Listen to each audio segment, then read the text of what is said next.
প্রথম ম্যাচের হার সত্ত্বেও ঘুরে দাঁড়িয়ে সিরিজ জয় নিশ্চিত করেছে বাংলাদেশ। আর এই সিরিজ জিতেই আইসিসি থেকে এমন এক খবর পেল বাংলাদেশ, যা খুশির জোয়ার বইয়ে দিয়েছে মেহেদী হাসান মিরাজের দলে।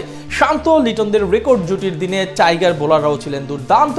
সাগরিকার পারে সিরিজ জয় নিশ্চিত হবার দিনে আইসিসি থেকে নতুন করে কি এমন খুশির খবর পেল লাল সবুজের বাংলাদেশ, সেটা নিয়ে বিস্তারিত জানবো প্রতিবেদনে।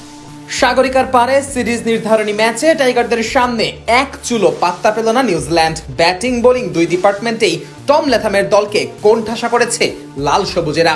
ফলে অলিখিত ফাইনালে এক প্রকার এক পেশে জয় তুলে নিয়েছে মেহেদী হাসান মিরাজরা। আর এই এক জয়ে টাইগাররা রূপালী ট্রফিটা তো জিতেছেই, সাথে আইসিসি থেকে মিলেছে দারুণ সুখবর। উন্নতি হয়েছে টাইগারদের ওয়ানডে রেটিং এ। পাকিস্তানের বিপক্ষে সিরিজ জয় দিয়ে বছরটা বেশ দারুণভাবেই শুরু করে বাংলাদেশ। ঘরের মাঠে সিরিজ জিতে উন্নতিও হয় টাইগারদের র্যাঙ্কিং এ।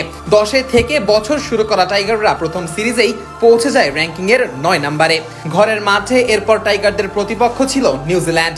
র্যাঙ্কিং এর 2-এ থাকা কিউইদের বিপক্ষে এই সিরিজে ভালো ফল আনতে পারলে রেটিং এ বড়সড় লাফ মারা সম্ভব, সেটাও ভালো করে জানতো টাইগাররা। শেষ পর্যন্ত সেটাই হলো। 2-1 ব্যবধানে সিরিজ জয় নিশ্চিত করে ফলাফল নিজেদের পক্ষে আসা মাত্রই রেটিং এ বড়সড় উন্নতি হলো বাংলাদেশের। সিরিজ শুরুর আগে র্যাঙ্কিং এর 9-এ থাকা বাংলাদেশের রেটিং পয়েন্ট ছিল 79। সেখান থেকে সিরিজে 2 ম্যাচ জেতায় টাইগারদের রেটিং পয়েন্ট এখন গিয়ে দাঁড়িয়েছে 83-তে। যদিও র্যাঙ্কিং এ কোনো পরিবর্তন আসেনি, এখনো ওয়ানডে ক্রিকেটে বিশ্ব ক্রিকেটের নবম দল লাল সবুজের এই বাংলাদেশ।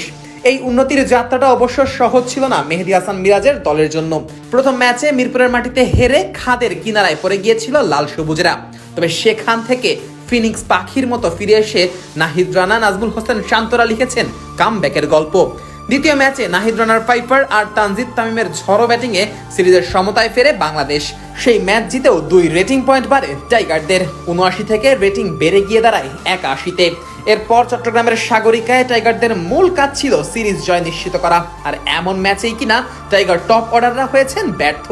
তামিম, সাইফ, সৌম্য কেউই রানের দেখা পাননি। তবে মিডল অর্ডারে নাজমুল হোসেন শান্ত আর লিটন দাসের রেকর্ড জুটিতে ভর করে 265 রানের সংগ্রহ দাঁড় করায় লাল সবুজেরা।